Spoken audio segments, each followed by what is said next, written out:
It's 5 past, so if we start, everyone, thank you very much for joining. We're joined now with Hartej and Ben Whitby from Qredo. I'll let them introduce themselves a lot more, but needless to say, they're both big names and known and super respected in the industry.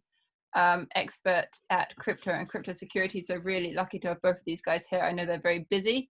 Also Ryan Hanley, who was MD of TokenMarket, who knows lots about the crypto industry. So everyone, thank you very much for joining. We try and make these Crypto Curry live chats as interactive as possible. We don't want them to be dry webinars. Please do interact with us. There is a poll if people answer that. Also, there is a chat section and a Q&A section. If at any point you've got any questions, please do ask those questions and we will get those all answered. And if there's anything pressing, we can let you shout out. So thank you very much for joining us. Welcome, Ben and Hartej. Thanks for having us. Hello, hello. My energy levels are lifting up. I had coffee. Good. Now. Very good. So, guys, I mean, thanks so much for coming. Really excited to get you both to give us this, very in-depth take that you have on this huge topic of security around crypto. It's great to have both of you on as well, because I think you probably both come from two different angles as well. But maybe nice just to start off, just tell us who you are and where you guys have sort of been over the last couple of years and how you got here before we sort of delve into things. Would be great. Cool. Hartej, you go first. Fine. I knew you were going to do that to me. I'll just have to do it to you. Hi, everybody. My name is Hartej Sawhney. I have been in crypto since about 2012. And by being in crypto, that means I read the Satoshi Nakamoto's Bitcoin white paper in 12 and started talking to a bunch of friends that were mining in Las Vegas. And I became more active in 2013 by basically joining a Bitcoin meetup. And a few years later, once Ethereum came out, I started a company called Hosho, where our main focus was sitting on the intersection of cybersecurity and the blockchain ecosystem. And we had a very highly qualified team of engineers who had a cybersecurity background. They were well renowned in the DEF CON and Black Hat communities. And they had this unique skill set of actually auditing code with a QA mindset. QA stands for quality assurance. And they were very much passionate about cryptocurrencies. And so they had taught themselves the language on which Ethereum is built, which is Solidity. And there's a very limited number of human beings on this earth that both have a hacking background and had the incentive to then learn this language Solidity, which is a brand new programming language that Ethereum was built in. And if you're familiar with the crypto ecosystem and you've been in it for a while, you know that when Ethereum came out, the big driving factor of its growth was initial crypto offerings, these ICOs, where people were mostly leveraging this fundraising mechanism to raise capital. And when they would create this token, they would write what's called a smart contract, and our company would audit the code on this smart contract. And we would review this code on the smart contract to find any security vulnerabilities, any secret backdoors that the founders of this token could take advantage of. Make sure that if you are giving out 20 million tokens, that they're actually being issued upon the launch of this smart contract. There's no major security vulnerabilities. And so we would audit the code, publish a smart contract audit report, and allow companies to leverage this report to be transparent with governments, with investors, with regulators, with cryptocurrency exchanges, because you can't get listed on an exchange without actually getting an audit. This is something that we worked really hard to create as a mandate in the space. We had to go and actually convince cryptocurrency exchanges to no longer list tokens without getting a smart contract audit. And later on, we expanded our services to also doing traditional cybersecurity, offensive security services like red teaming. So we do penetration testing and VAPT testing, finding leaks in your cloud services. And we also started a Bitcoin cybersecurity blockchain conference called HoshoCon. And most recently, I have joined the Qredo team, where we'll get more into what Qredo is, but I'm currently helping Qredo, working with the Qredo team, and I'm their Chief Marketing and Business Development Officer. Currently I'm in Kiev, Ukraine, but my home base will soon be Barcelona, Spain. And by the sounds of it, I'm American, if you can't already guess. Been to India like 4 times though. Fantastic. Well, thank you, Hartej.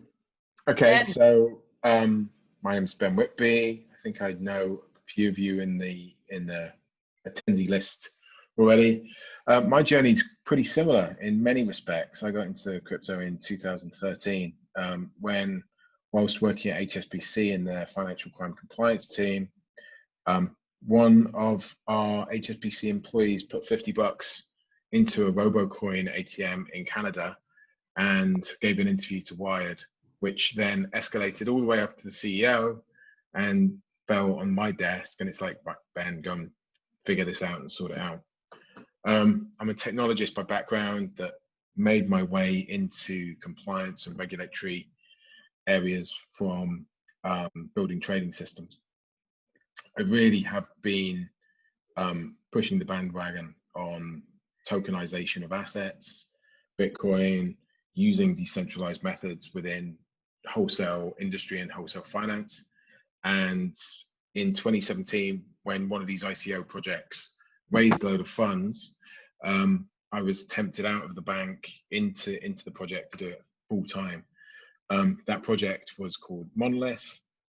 We built the world's first smart contract with a Visa card. So I did all the negotiations with Visa. And my heart was always in wholesale. My heart was always to kind of recognize and drive the vision that we all thought that was going to be achievable once we had digital scarcity in the world. And so about 1.5 years ago, I joined the Qredo team. And what we've built is a security product that will enable and empower institutions to kind of feel comfortable to get into this space. And so, you know, the aim and objective of Qredo is to not only secure the Bitcoin and crypto markets that exist today at market cap of $300 and something billion, but to, as things tokenize, as equities tokenize, as various other different products tokenize, move that forwards and help the institutions secure that. So we'll be working with crypto exchanges, custodians, real traditional financial institutions, all across the world. We've been working really closely with the regulators. The FCA took us under direct support and have given us quite a lot of guidance in being able to build this tool, which is an enabler for the industry and doesn't require regulating in its own right because it's a technology and not an exchange or a custodian. But we can talk about that more once we get into the details. Ryan, over to you. Where do you want to take this conversation? I just would say thanks for both coming. It's really nice to have, well, first of all, 2 people from one company, and also from 2 really, really different backgrounds, especially in this kind of topic. I mean, Hartej was probably there, you know, mining the first Bitcoin, creating house fires and what have you, getting in from that side and really understanding what makes things sort of tick. And I mean, Ben, you probably a few years back were probably been sacked from holding Bitcoin, especially. I was actually threatened with being walked out the building. Yeah. Yeah, I mean, What company was that? Ben, HSBC? Yeah, let's not talk about that. But this wasn't so long ago, right? It's like 4 years ago in all of the major countries, that directive of if you hold Bitcoin, then, you know, that's scary for us and we don't really want you around. So great to have you both, as I say, from these kind of different universes and now really coming into Qredo, where you're obviously really going sort of leaps and bounds. I thought it'd be really good just to start off is to kind of get a bit of an understanding of where we are on the security aspect of crypto. Like some of the numbers involved. I know Hartej, you know, we used to work a lot together on the auditing side, TokenMarket doing smart contracts, and you would see exploits on the smart contract level for millions of dollars, which could execute within seconds. But there's there's probably a little bit more than that as well, and there's a few layers. I mean, maybe you'd like to sort of take us through some of those larger numbers in terms of hacks and what's sort of happening in the industry right now. Oh, I think we've got you on mute. There we are. Unmute. Unmute myself. There we are. So I will say that, you know, on an optimistic note, the security in the space is improving. The quality of the code is improving. The sophistication of the companies is improving.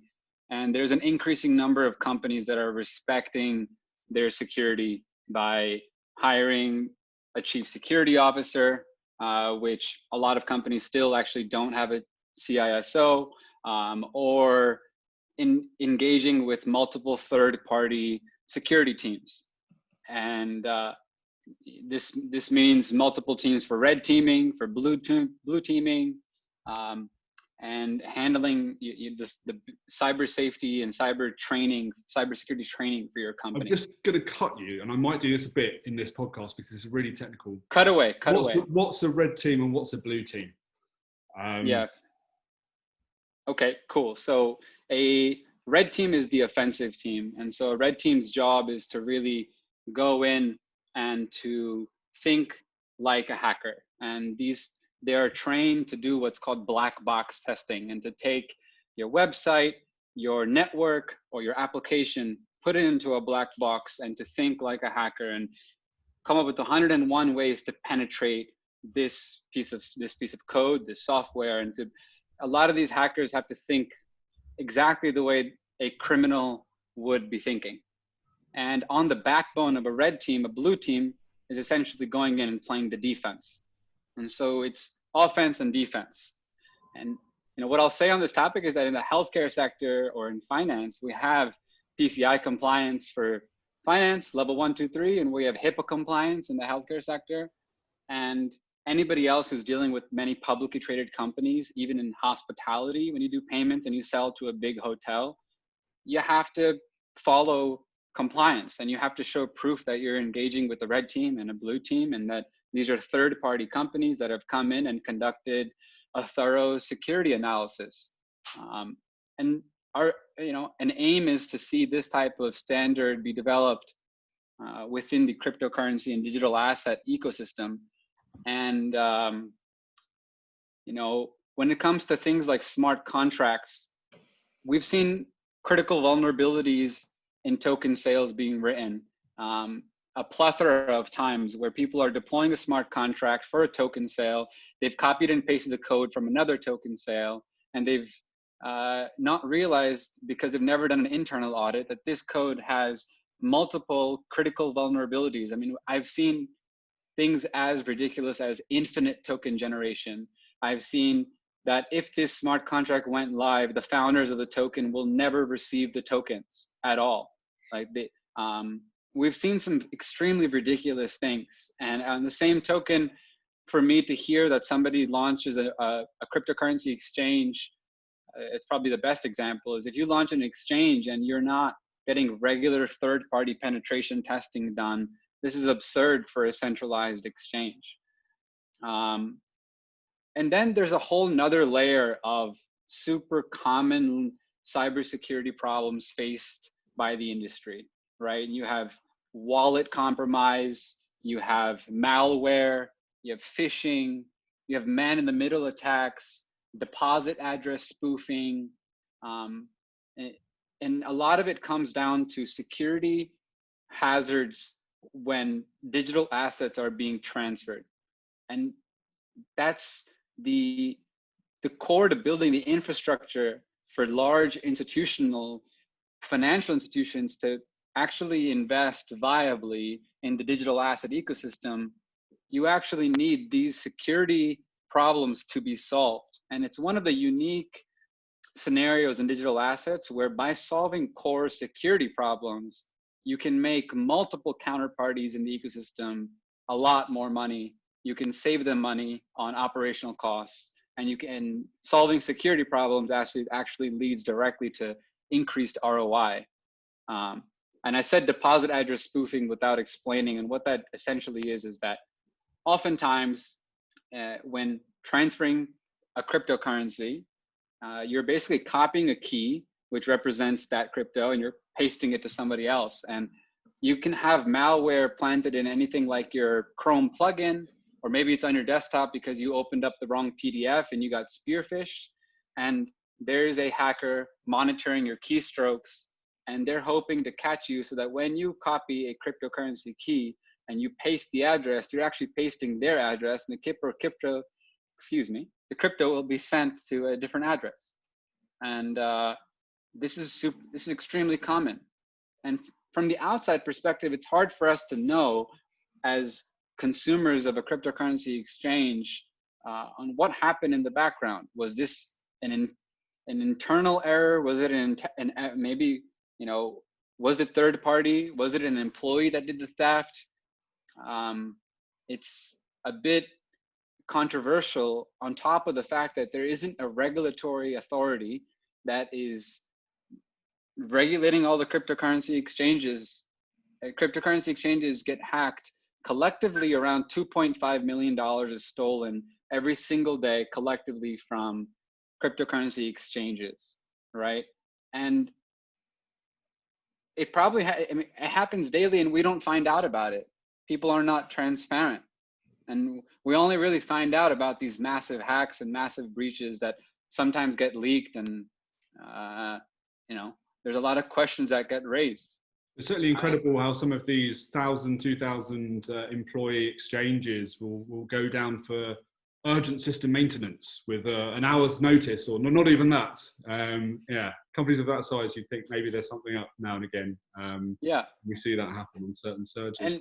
And when you have centralized crypto exchanges that are domiciled in random jurisdictions all over the world, like the Seychelles Islands and the Caribbean, these are counterparty risks that buy-side hedge funds and large financial institutions cannot afford to face this type of counterparty risk by trading millions of dollars on multiple cryptocurrency exchanges simultaneously and pre-funding those wallets on some centralized crypto exchange domiciled in the Seychelles Islands is a huge counterparty risk for an institutional client to take on. And this has basically been the base of what started Qredo. Has been, hey, how are we going to get mass adoption of cryptocurrencies? How are we going to welcome large institutions into the space?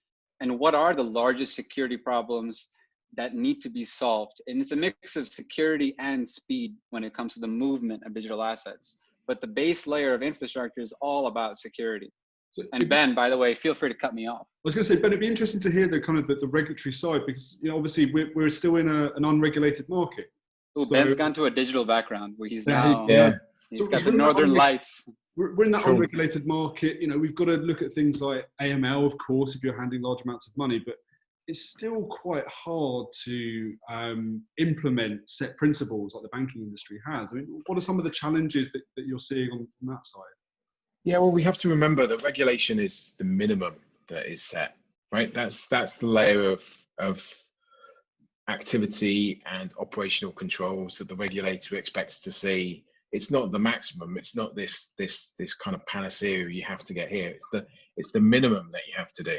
So anybody that's regulated in that respect can be doing just the bare minimum. So it actually kind of being regulated is not necessarily the best thing. Often letting the market evolve and develop new and more innovative solutions to solving these problems is the best way forward. If the regulations had come in 2 years ago, the regulators would have said all assets must be held in cold storage, and we'd stop, right? Because we'd be done, and everybody would have piled into crypto, and that would have been it. And all of the problems that Hartej was describing are faced by the traditional institutions today. They're faced and they are exposed to all those different kind of things, from man-in-the-middle attacks to dear CEO frauds, hacks and spoofing at an institutional, industrial level. Yeah, we're not talking crypto levels of hacks and notionals of hacks. We're talking significantly multiple factors significantly higher than that. So the challenge and the nervousness of the institutions to get into crypto has been primarily driven by the fact that they don't understand what this crypto asset is that has got everybody excited and has got the concept of digital scarcity into the world. And so banks have done what they've always done, and they've said, right, okay, well, what we will do is we will take distributed ledger technology and we'll give blockchain a different name, and we'll implement digital ledger technology in a way that we think that we can control. But actually what they've forgotten to do is they've forgotten to go back right to the fundamentals and ask, is this still secure?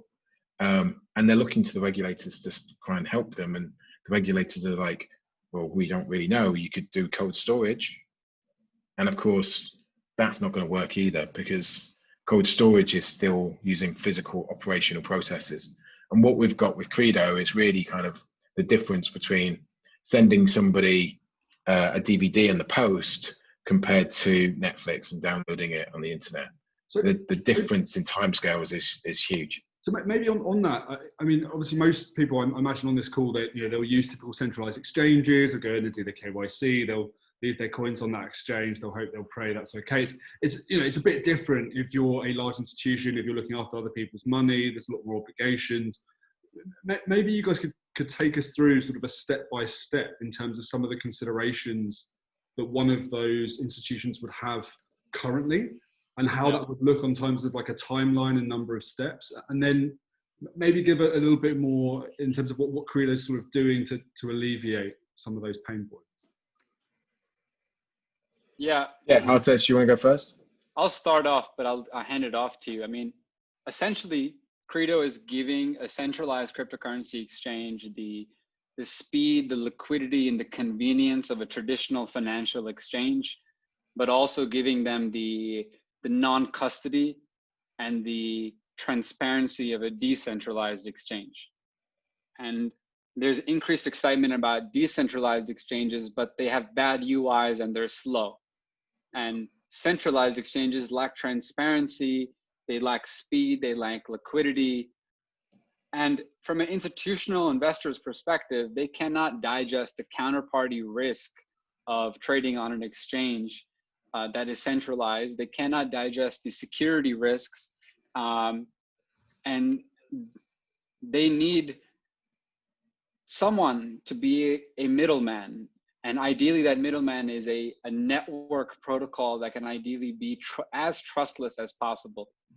That if the exchange goes down, that this middle network that is being relied upon for an institution to be trading and moving digital assets and storing digital assets does not go down, if that makes sense.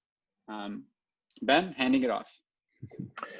So I would say that in thinking about the institutions and thinking about the centralized exchanges, you have to go right back to the beginning and think about the very first kind of time that you got some crypto and you got some Bitcoin, say, as an individual. And you may have just decided to keep that on exchange, but if you went down the rabbit hole, you said, right, okay, I'm gonna have my own key, I'm gonna look after that in my own respect. And you've got your 12 words, and you've understood, and you've read your various different things on the various different wallets, say MetaMask, if it's enough in Ethereum. And you've got your 12 words, and you've written those down on a piece of paper or on a piece of metal or crypto steel or something like that. And then it's got to a value where you think, actually, my crypto's worth quite a lot of money now. It's worth not 50p, it's worth £1,000, £1,500 now. I actually want a bit more protection than keeping this in the shoebox at the bottom of my bed. So you try and hand it off to an exchange because you think they're going to have better key management principles.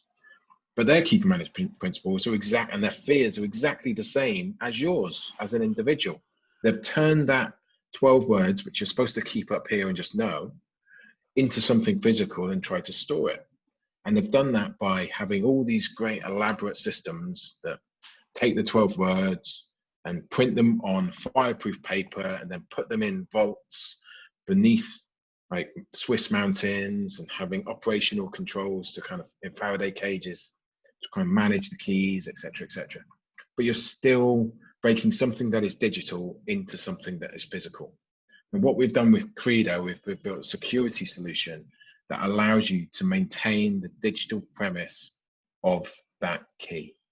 And we've done that by, instead of locking that key into a nuclear bunker and putting armed guards in front of it, we've locked that up into a hardware security module, which is a rack mounted box that is industry grade. With all the banks use these hardware security modules, or HSMs, to run their existing technology today. They understand that today. And inside of that, we've put multi-party computation network.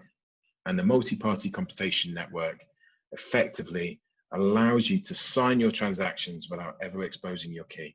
So your 12 words are locked in that box, which are locked in a big network and data center, which has got ports and access controls really tightly locked down, so you can only access the very tightly controlled position. And the way that you can get access to that is with governance and with a structure that a normal organization runs today, which they run for every asset class that they run today. But you can do that at the speed of the internet, which means you can do it like that. Yeah, just to add to that, it's basically about Qredo enabling you to scale any blockchain and to deliver scalability, speed, and security to institutional investors, because these are the three pillars of problems for institutional investors to enter the space. It's scalability, speed, and security. Hartej, for anyone, and Ben, and for anyone new to blockchain or all these concepts, can you explain in simple terms what you mean by scaling blockchain and MPC? Ben's smiling at me. It's complex. It's complex. I know, Ben. I will give MPC a small stab, Ben, and back me up on it. And I appreciate that giving simple explanations is the single hardest thing to do. I 100% get it. The what is crypto, what is blockchain, 100% hardest. So I appreciate it. Yeah, so there was a nice video. By the way, MPC, it stands for multi-party computation. It's a concept that came out in the 1980s, I believe. It's been around for quite some time. It's not new, but the newest form of multi-party computation is referred to as secure multi-party computation. And a lot of the leading research for MPC comes out of Tel Aviv and Israel, and there's a lot of wonderful thought leaders in cryptography out of Israel. And if you go down the Google rabbit hole of just Googling multi-party computation, you'll see what I mean, especially on YouTube. So anyways, one of the videos that I watched recently was from 2014 from this professor at a university in Israel, and she explains MPC with a classic cryptography example of Alice and Bob.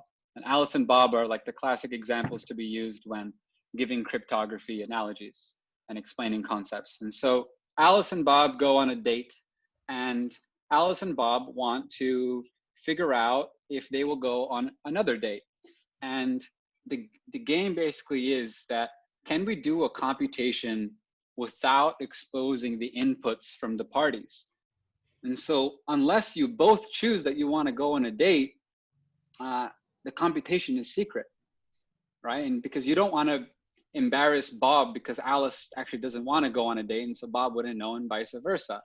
And so there's a game that can be played, and I'll try to explain the game as simply as possible. And so the game consists of, you have two cards that are queens, and you have three cards that are kings, like actual cards, playing cards, right? So you have three kings of spades, and you have two queens of hearts, okay? And one queen and one king is given to Alice, and one queen and one king is given to Bob. And the third king is sitting in the middle face down. And Alice and Bob get to basically decide if they would like to go on a second date. If they would like to go on a second date, they put their cards facing either king on top or queen on top, right? So Bob, if he wants to go on a date, Bob would put the queen on top. If Alice wants to go on a date, she'd put the king on top. And no matter how you cut these cards, you can shake up these cards. And if two queens come in between outside kings, that means that these people, they're going to go on another date. And so you're able to have anonymity while coming to a computational conclusion, and it's kind of like magic. And in the real world today, in Denmark, there's the Danish beet auction that has a beet auction today using MPC. And it's the same concept of, can people bid in an auction while having anonymity? And instead of a date, it's the auctioneer knowing how much you bid. And you only know if it's a match if you win the auction. Other than that, you're anonymous. And I think that's also a good rabbit hole to go down if you are interested in this concept, to read about the Danish beet auction. So there's my stab at MPC, Ben. Yeah, it's a really good analogy. I mean, I think there's so many different analogies that are useful to help you kind of explain this concept. There's one more I'll throw in there, but I'm not going to explain all the way through. But the last one that I saw in the video today was, you have 6 people that want to figure out how much do they collectively earn in salary amounts. And obviously salaries are super sensitive, so you don't want to figure out exactly how much each person earns. In addition, this exposes the rules of what are the actual breakdown rules of the MPC, because you cannot have collusion. If 2 people speak to each other and expose how much they earn, they actually can figure out how much other people earn. So there has to be rules against collusion as well. And that's when the explaining of what MPCs gets increasingly more complicated. But I think overall you get where I'm getting at, of like, this is the goal. The group of 6 people, how much do they earn as a group without making people uncomfortable, maintaining privacy and secrecy. Yeah, absolutely. We've got one quick question come through related to MPC before we move on, if that's okay. It just seems timely to address it. From David Kolb: how does MPC compare with zero knowledge proof? So zero knowledge proof is answering a question without actually exposing the answers, right? And there are some analogies, because they both kind of have fundamentals based on homomorphic encryption. I guess the difference that we're using the MPC process for is we are asking the MPC to get to a position of authority, and then we're using that authority to actually trigger something else. So you can get to that position of authority with our MPC by using a number of different people, a subset of the 6, and you can get to that yes no answer off the back of that, which will trigger something. The MPC position asks questions without exposing the answer to that. Does that make sense? So instead of for the zero knowledge proof position, you might ask somebody, a bartender might ask somebody if they are able to drink. So they'll just say, are you old enough to drink? And the answer coming back would be yes or no. And that would be a zero knowledge proof. You wouldn't be exposing just how old you are. The other way to answer that question is, right, I need to see your identity, I need to see your date of birth, and you'll find exactly how old that person is by exposing their date of birth, and they'll be able to infer and actually guarantee. So that would be the difference in terms of what that is doing. But there are fundamental principles that was the same, because they're based on homomorphic encryption. The one thing that I would say that we are doing as Qredo in terms of trying to do this, in far as utilizing governance to drive actions and security on blockchains. And the analogy that I would use is that when you're writing a corporate check in the real world, somebody may have had to have signed it. So the CFO might have to have signed it, and the CEO might have to have signed it if it's over £10,000, for example. And the bank wouldn't accept that check unless it had those 2 signatures, and they'd check their signatures against the signatures that were on reference. I mean, when we're talking about signatures here, I'm talking about physical handwritten signatures. And the MPC position that we're actually doing is very similar to that. We're just getting a couple of authorized people to sign off on a transaction, and that transaction is going through the Qredo process. And at the back end of that, you're actually taking an instruction to the underlying blockchain. The difference being is that we've got this network, this layer 2 network position in place, which is allowing you peer-to-peer. So we would have this check for £10,000, and it would be, say, a bearer instrument, and Hartej and I would sign it. But instead of giving it to the bank, what we'd do is we'd actually switch that through and say, okay, now the people that the bank needs to see and approve this as being authorized persons is Erica and Ryan. So because we can do that. What would be, say, some of the major use cases you guys are seeing for this, and maybe some of the implications of being able to get this to this kind of level at the moment? Where do you sort of see this now, and where do you potentially see this use case maybe in 3 to 5 years as obviously technology evolves as well? Either of you.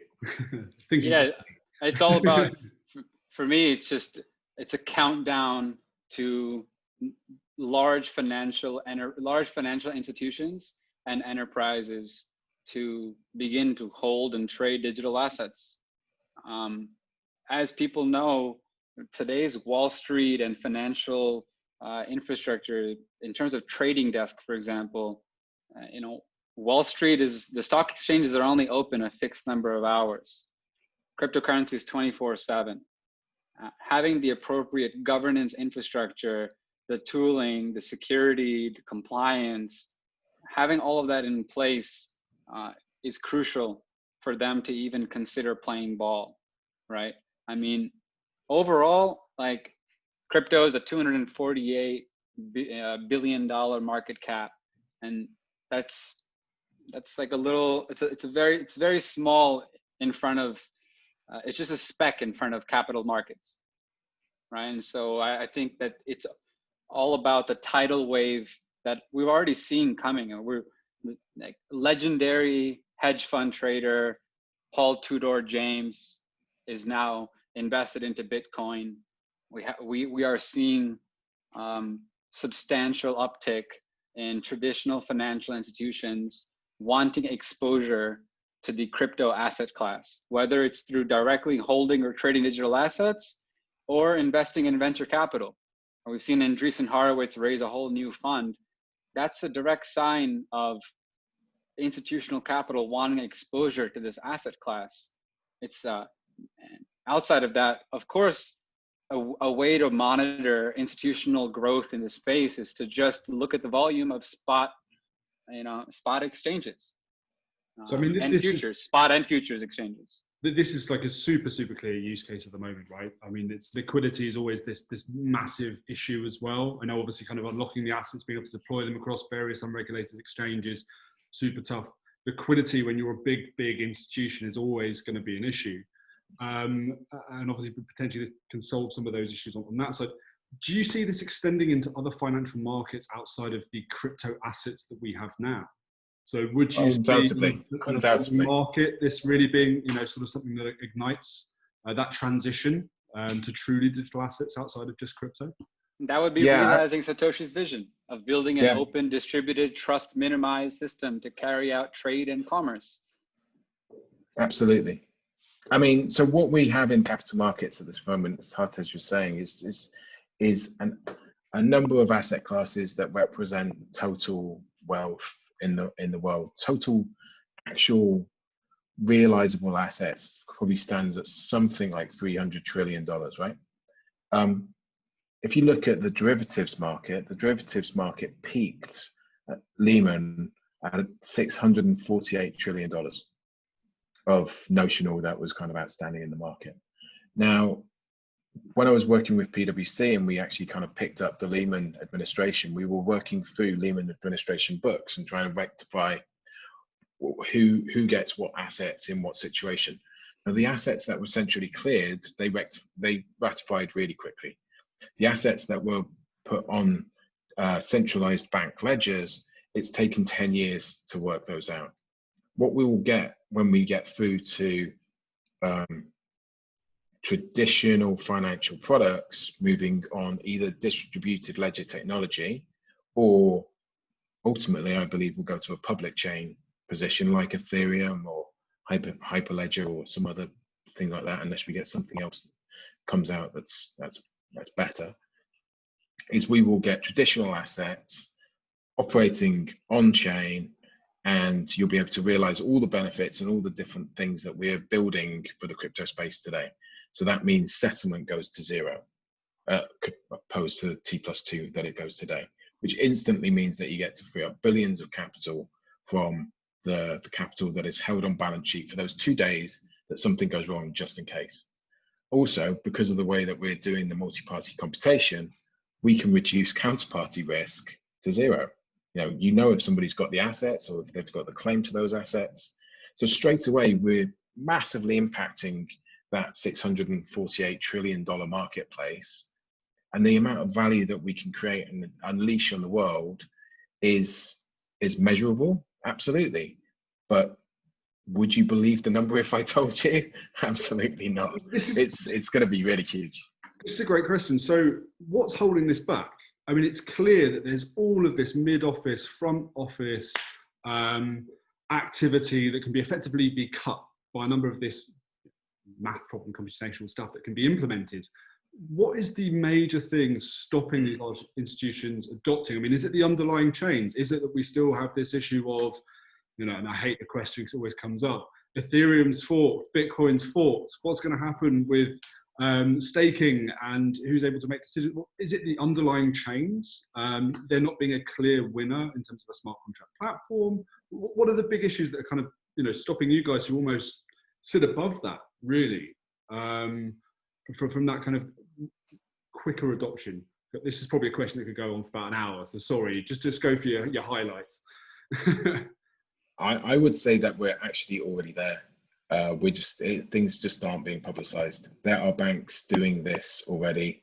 There are SWAT teams, Skunk Works, building on various different things. Santander has released bonds on the Ethereum blockchain. The Austrian government has released bonds on the Ethereum blockchain. We're seeing stable coins being a topic of consultation at this moment in time. We're already there. It's just a case of adoption, and yeah, get it now while you can, while it's cheap. Fair enough. It's a case of adoption, and also I would say regulation, right? When more legitimate players are playing in the space, there's more licenses involved. There's more regulation to follow. There's more security standards. There's direct government involvement. And increasingly so, we're getting clarity on the regulation for the space, whether it's New York State or Wyoming or Malta, Gibraltar, Bermuda. You have all kinds of different places providing clarity on regulation. I think that's also been a hurdle, but we are already there. It's a matter of where you're paying attention, right? There's absolutely. If you go down the right, if you go down the MPC rabbit hole and just type in MPC crypto, you go down a rabbit hole of a very different type of company than if you're just trading cryptocurrencies and monitoring price. 100%. The difference is when the regulation comes out, that will give the permission to the institutions to actually say, we can do all of this business in this way. That's all. At the moment, they have to be smaller projects. And when I say small, we're still talking about millions of dollars, but we're not going to get up into the billions of dollars that actually kind of move things through. But just running equities, the whole dividend process for equities can be completely automated. Automated. It's going to be a real fundamental change in the capital market space. So is that central banking currency that needs to come into place as well to allow those distributions to happen? Is that something that helps the market move on when that's more widespread? It will definitely be a big factor. Yeah. Sorry, Erica, I cut you there. Go on. No. Well, we've got a couple questions have come in through people, which I see Hartej has written answers to, but it's probably a good idea to read out. One sort of other question, first of all, crypto exchanges, going back to you mentioned some of the flaws that you've seen with smart contracts.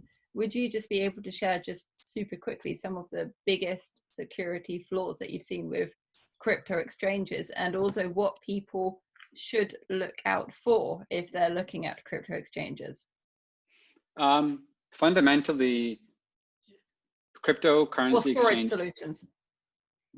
Yeah, cryptocurrency exchanges, especially the centralized one. Well, just being centralized has its nuances, some positives, some negatives, and a lot of these, because of the nature of the space, there's been a lack of maturity, and so you still have exchanges, both old and new, that don't have standard cybersecurity practices in place, like having a chief security officer, having somebody in-house for cybersecurity. Does everybody at the company have two-factor authentication set up? Does everybody at the company have a hardware key? You know, my personal favorite hardware key right now is the Google Titan key. It's a Bluetooth hardware key that, you know, YubiKey is also a great key, but YubiKey has some supply chain issues. So when you're talking about a company of a few hundred people, you might have trouble sourcing YubiKeys to be shipped to wherever your company is, whereas Google has basically no supply chain issues. And, you know, for me to, when I say this stuff out loud, I feel like I'm saying something so extremely obvious that it's like, why am I even saying it? But it's really, the cryptocurrency space, the ecosystem is still relatively immature. And totally immature, if you look into a lot of the problems. Right, every company needs to have regular in-house cybersecurity training, where on a monthly, quarterly basis, you are giving everyone training on, here's the latest type of phishing scams that are occurring. Don't open up random PDF emails. Make sure the cover on your laptop's video camera has a cover on it that you can slide left and right and cover the camera. Turn off GPS location on your phone. Keep the Wi-Fi on your phone off. Use two-factor authentication. Don't use the same password everywhere. Don't share your live location. Think about the physical security in your office. Did you just let some guy named Jim, who you don't know, walk in the office and hop on one of the engineers' computers? Who's Jim? Why is he on the engineer's computer? Have you read Ghost in the? You must have read Ghost in the Wires. There's one of the best examples I heard of was this brilliant scam in the US, where you could set up a number where people could, I think, get charged maybe $500 an hour or a minute, something crazy. And what these guys would do is they'd just dress in UPS uniforms and they'd go into like the biggest financial building with a package and say, "Hey, I'm here for Jerry Smith." And they'd say, "There's no Jerry Smith there." There's, "Oh, okay. Do you mind if I just use your phone?" And then they'd ring this number with the phone from the corporate, who often wouldn't see it, 5-6 months. And then they're just billing to this line, and then they'd set up another one. Like super easy person sort of exploits, right? Trust-based exploits is often the way people get in. I mean, and I'd rather not name exchanges, but you can Google recent crypto hacks. We've had millions upon millions of dollars stolen, and sometimes it's a hacker infecting the server with malware that can steal the private key. Sometimes, like I said before, it's deposit address spoofing. So it's in the movement. You're copying and pasting between a web browser and the wallet's application, and you got spoofed. You had credentials and API keys that were hacked, right? Like that even happened to one of the top exchanges in the space. So, I mean, unauthorized withdrawal of funds from an exchange is still extremely common. Manipulating the market using pre-funded assets on a compromised account, still pretty common. And so these are just massive red flags these are non-discussions for a large financial institution to play ball in this space. And these are hurdles for Satoshi's vision to be realized. And Qredo has been designed to help scale any blockchain, and so that's another key factor of how this network protocol is built. Yeah, I mean, Qredo, we can do any blockchain, any DLT. We can help. It's a security solution. You know, fundamentally, we're going to increase your security. We're going to increase your own ability to protect your assets without relying on a third party. And you know, this issue of trust, this issue of securing and kind of believing the things that you're being told, has been a challenge that people in humanity has been trying to solve ever since the first instructions were issued from general to general through various different kind of, or from emperor to general. And it's not gonna stop here. We're gonna have to kind of continue to build on this and to understand. And as such, we built with Qredo using quantum secure, post-quantum secure cryptography, using lattice-based cryptography. So even if the various different shards are broken, we'll still be cool. I mean, in order to hack into Qredo, you'd have to hack into 6 global data centers simultaneously, in addition to the hardware module, in addition to our protocol, all simultaneously, making it near impossible. And one thing I wanted to add on to the previous statement that Erica asked me is basically that, you know, a way that a lot of people want to they reduce their exposure to digital asset theft is by through cold storage. And people often, they're quite confident about their security situation because they're like, wow, well, we've got everything in cold storage. Everyone's got a cold storage device as a necklace walking around, and just super secure. Good luck breaking into our security situation. But the problem with cold storage is that it's too slow to actually trade from. You can't trade from cold storage. And this may not be a problem for the average trader, but it is for a financial institution. It can take 24 to 48 hours to make a transfer from cold storage. And if you don't know what cold storage is, this is basically like a Trezor wallet, a Ledger wallet, a hardware device that looks like a USB key that holds onto your digital assets. Yeah, and we're not saying that all the investment that's been made into the bunkers is going to be wasted, because there are assets that you will want to put into that cold storage bunker and keep it for 30 years, right? And not touch it in 30 years and never touch it and know that it's secure. But there are other assets where you want a level of security that is just as good and just as secure, but you want to be able to access that instantly. And that's the difference. And the analogy I think I made before a few other people came on the call. It's the difference between wanting to go and rent a video, and back in the 80s, go out to a video store and actually pick something up. To, I think when Netflix first started out, they started posting them. So you had to kind of request it 2 days in advance and they'd post it to you. And now we just download it when we want it. It's, you know, that's the society that we live in, and people are going to expect that with crypto in exactly the same way that they expect it with everything else in their life. There's no reason why you can't, if you can't download a video instantly and you can watch a video instantly, why can't I sell my assets instantly? That's bonkers. One last question that's come through from Mark Robinson. What are your thoughts on the insurance products available for the space for crypto? Well, I think Mark knows a lot of this himself. Maybe he's trying to test you, Ben.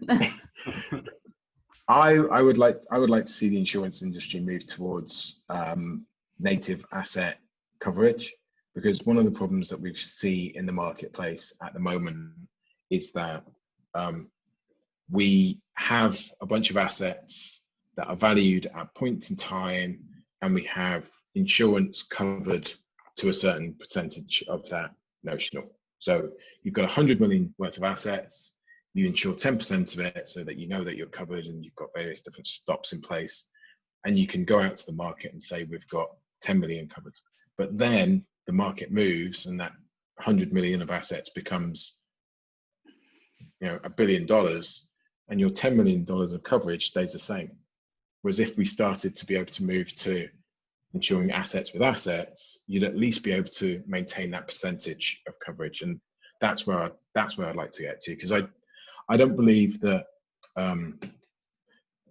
exchange tokens like Bitcoin or Ethereum are going to go anywhere soon. In fact, I think they're going to get more dominance in the marketplace, and they're going to be a real thing. And I think insurance companies should be allowed to put them on their assets, on their balance sheet. And is that simply a regulatory problem, a jurisdictional problem? What's stopping these insurance companies actually offering that type of service? I don't know.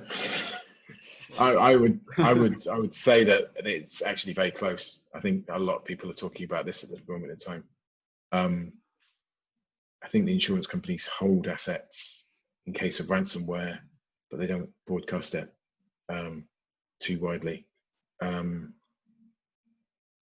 Yeah, there's lots of reasons. Well, there was a case recently. Marsh, the Lloyd's of London, Marsh broker have partnered with, forgot the name of it, a crypto company to provide insurance for digital assets. Just yeah, the insurance market is great. I mean, Gemini set up captive in Bermuda to really push things forwards, and they sponsor Crypto Curry Club, the Future of Money event. So big shout out to Gemini there. Yeah, and they're doing really well. It's good. They're really pushing things forwards in the market. But yeah, insurance will be a benefactor of some of the smart contract technology for sure. Seeing some really exciting projects coming through in the blockchain space. Cool. No, amazing, guys. Thank you so much for joining us. If anyone else does have any last questions, if you do, just drop them in the chat or the Q&A. In the meantime, me and Ryan, so I'm going to nominate Ryan to read the first two out, have three very important questions for you, which we ask all our speakers and guests. Ryan and Erica's selfish questions, where we want to get insight just for us. Yeah, bugger the audience. I was palming it on you, but yes. Yeah. Lay it on me. Let's hear it. That's the whole point of this, Erica. We get these great guys on, and then we ask them all these things we want to know. But the major ones, I think, very, very standard ones that we'd love to understand are, what's really grabbing your attention in crypto at the moment. So maybe outside of your field, maybe it's within MPC, but what's a really hot topic that's grabbing both of your attention? Not to be boring, but really it's where I'm focusing on it. Oh, not sure if we can know that. I'm absolutely, I mean, we're solving what I deem is the biggest problem in the industry, which is how are we gonna get Satoshi's vision to come true? And I think it'll come true by bringing mass adoption of cryptocurrencies and digital assets. And this will come from large enterprises and financial institutions being able to viably, securely, actually in a hassle-free way, move digital assets. So that's one. But if I were to give you one answer that's like left field and something that I'm not focused on that I think is exciting, yes, and I geek out on my own, I'm excited about gaming and blockchain, gaming and crypto big time. I'm really excited about digital assets, kind of NFTs within video games being tied to a smart contract to prove ownership. I think that's so exciting to play a video game. You play 5 hours and you unlock some skin, they refer to it in gaming as, some virtual item, right? Kate said gaming and NFTs for the win. That's right. Oh, I was going to ask what FTW means. for the win, Grandma. Right. Just kidding. I'm not cool with it. We've seen it already in London, not so well. Funnily enough, just before the COVID lockdown, Vodafone were dropping these little NFTs, it's like little Easter eggs on the map within the game. So I mean, it's amazing how quickly the game industry has taken to adoption, and seeing a company like Vodafone as well. Yeah. As I say, maybe not the best timing. It was literally as everyone was kind of a bit scared to go outside before the official lockdown, but still, sentiment was there. Amazing. There's a couple of companies taking a stab at this. Out of LA and Ukraine, you've got TokenMarket, you've got Wax Token.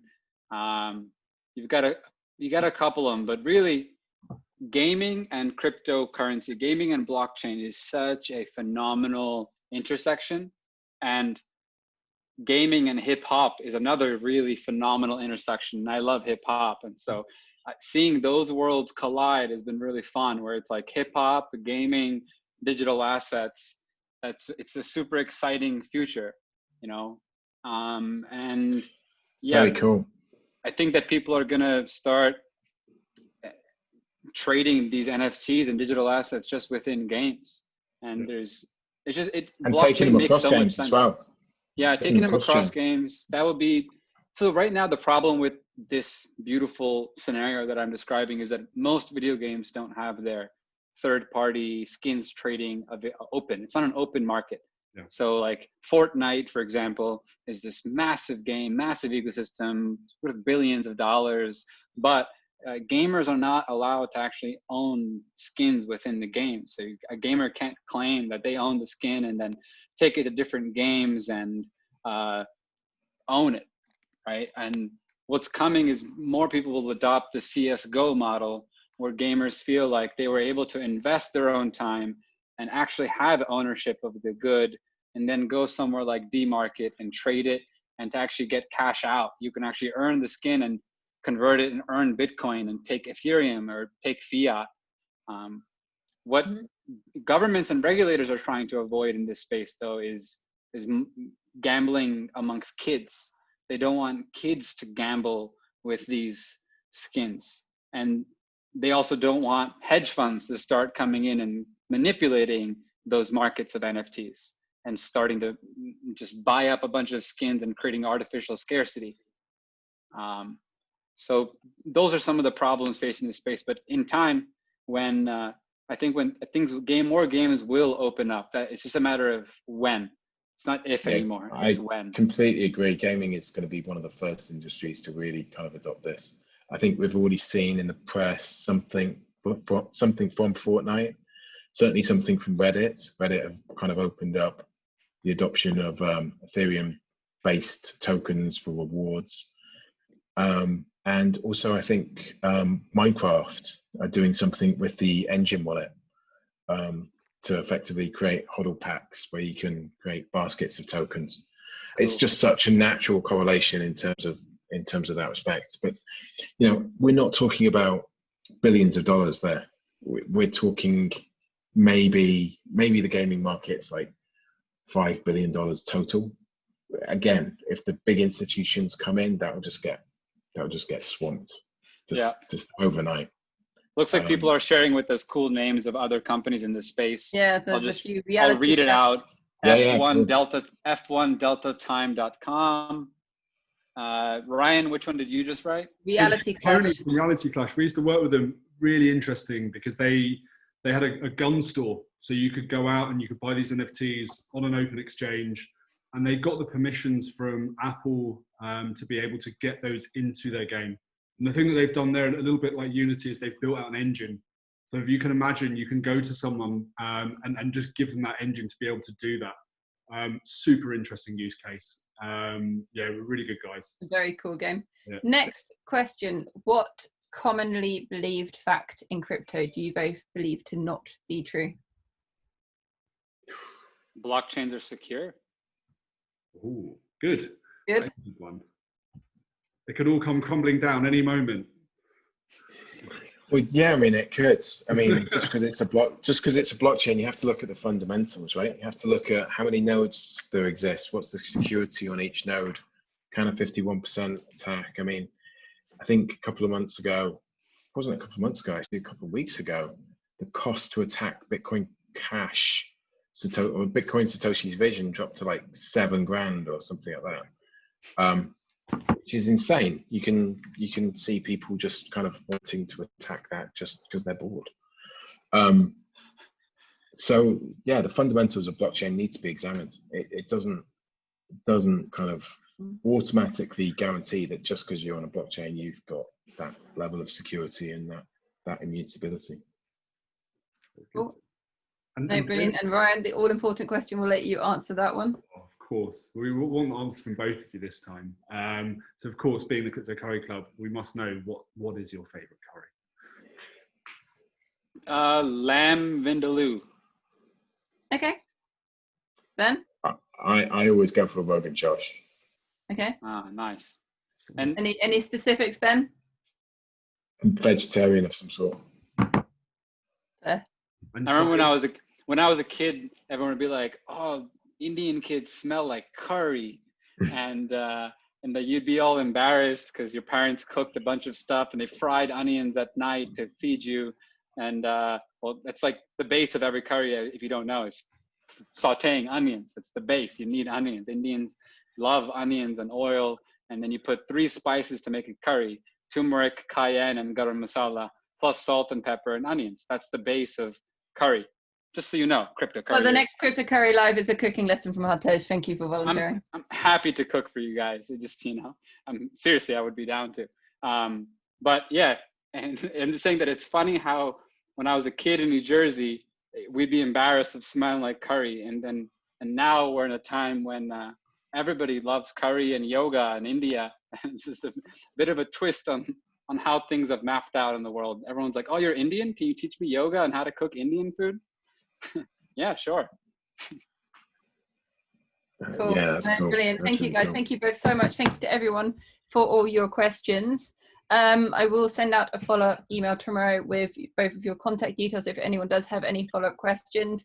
For anyone that enjoyed this or learned anything, found it interesting, had any questions answered, I'd be hugely, hugely, hugely grateful for any plugs on social media at all. It's at Crypto Curry Club or linkedin.com/Crypto Curry Club. I'd be super grateful for any tweets, LinkedIn posts, any mentions on social media about Crypto Curry Club and the webinars. It really does help. But everyone, thank you very much for joining, and thanks again, a huge thanks to Ben and Hartej. I know how busy you are both at the moment with Qredo and everything that's going on, so I really appreciate you guys joining us, and can't wait to see you both in person at a real life curry as soon as we're back. I shamelessly put my Twitter address, so follow me. Sure, we can include that in the email. But yeah, so getting some positive comments. So thank you very much, both of you, for joining. Cool. You're very, very welcome. See you soon, and thank you, Ryan. See you all soon in person. Thank you, Erica. Thank you, thanks for having everyone. Thank us. you so much for attending, everybody. Thank you for taking the time. Bye. Thank you. Superb. Thank you. Cheers. Bye, everybody. Bye. Take care. Bye. Bye.